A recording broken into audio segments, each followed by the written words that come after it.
नमस्कार छात्रों, मैं हूँ मनीषा संजय मारने, जिला परिषद प्राथमिक शाळा भुगाव, तालुका मुळशी, जिला पुणे, राज्य महाराष्ट्र।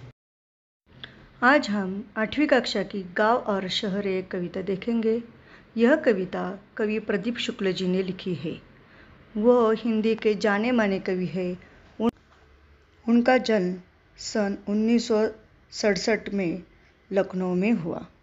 वे हिंदी के जाने माने कवि हैं और उनकी कविता आज हम देखेंगे। यह एक नवगीत है। प्रस्तुत नवगीत में कवि प्रदीप शुक्ल जी ने गांव और शहर के दर्द को दर्शाया है। यहाँ शहरों की भीड़भाड़, भागन भाग, गांव से शहरों की तरफ पलायन, गांवों का शहरीकरण आदि का बड़े ही मार्मिक ढंग से वर्णन किया है। चलो देखते हैं कविता। बदला बदला सा मौसम है, बदले से लगते हैं सूर, दीदा फाड़े शहर देखता, गाँव देखता टुकुर टुकुर, दीदा फाड़े शहर देखता, गाँव देखता टुकुर टुकुर। डिजिटल क्रांति के कारण गांव में और शहर में बदलाव आया है।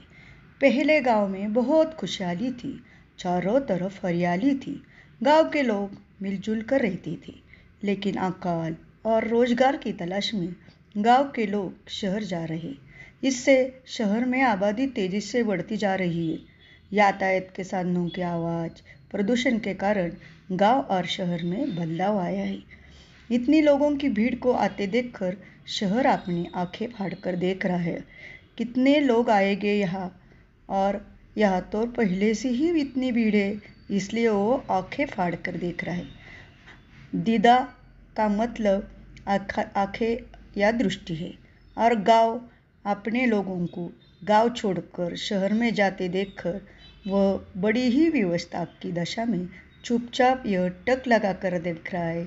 यहाँ टुकुर टुकुर का मतलब घूरना, व्यवस्था की दशा में किसकी ओर चुपचाप टक लगाकर देखना है। यह देखते हैं। दिल रखने की जगह नहीं है, शहर ठसाठस भरे हुए, उधर गांव में पीपल के हैं सारे पत्ते झरे हुए। तिल एक प्रकार का अनाज होता है, और इन पंक्तियों का मतलब है कि शहरों में इतनी आबादी बढ़ गई है कि थोड़ी सी भी जगह खाली नहीं है। शहर अब इमारतों के जंगल में तब्दील हो गई है। जगह जगह झुग्गी झोपड़पट्टियों का निर्माण हुआ है और वह बढ़ भी रही है। उधर गांव के लोगों को छोड़ते गांव उदास हो गया। जिस प्रकार पीपल के पत्ते झरते हैं तो वह सुना सुना लगता है, उसी प्रकार एक एक गांव के लोग पत्तों की तरह साथ छोड़ने पर गांव उदास हो रहा है। आगे की पंक्तियां सुनो।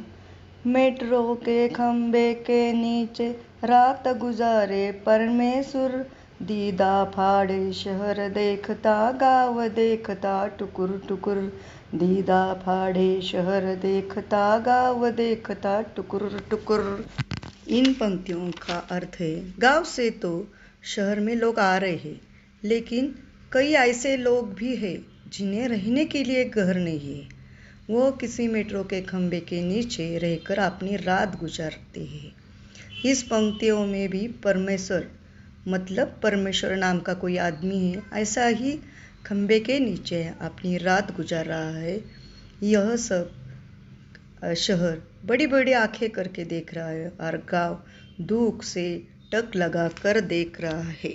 इधर शहर में सारा आलम आंख खुली बस दौड़ रहा, वहाँ रेडियो पर स्टेशन राम दीन है जो रहा, उनकी बात सुनी है जब से दिल करता है धुकुर पुकुर, दिल करता है धुक।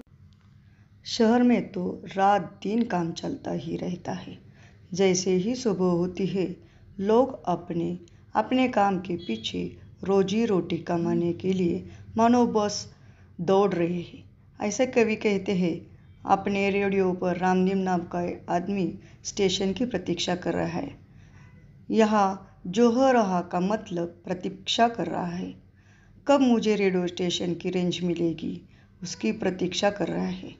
यह बातें जब से कवि ने सुनी है, उनका दिन संदेह में है दिल कि इतनी असुविधा के कारण लोग ऐसे क्यों कर रहे हैं।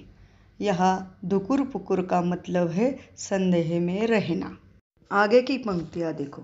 सुरसतियों के दोनों लड़के सूरत गए कमाने, गेहूं के खेतों में लेकिन गिल्ली लगी घमाने, गिल्ली लगी घमाने। एक सुरसतिया नाम की औरत है। उसके दोनों लड़के पैसे कमाने के लिए सूरत शहर में गए हैं।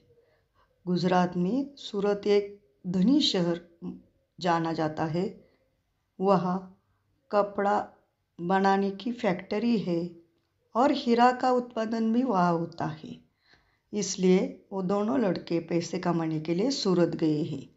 लेकिन दोनों लड़के नहीं होने के कारण माँ तो खेती नहीं कर सकती अकेली, तो उसकी खेती अभी बंजर बन गई है। जहाँ कभी गेहूं की फसल होती थी, वहाँ अब गिल्ली यानी गिलहरी धूप खा रही है। यहाँ घमाने का मतलब धूप खाना है। आगे की पंक्तियाँ सुनो। लंगड़ा कर चलती है गैया, सड़कों ने खा डाले खुर, दीदा फाड़े शहर देखता, गाँव देखता टुकुर टुकुर, दीदा फाड़े शहर देखता, गाँव देखता टुकुर टुकुर। अब गांव और शहर में भी डामर की सड़क हो रही है। इसके कारण गैया के खुर सड़क पर चलते चलते घिस गई।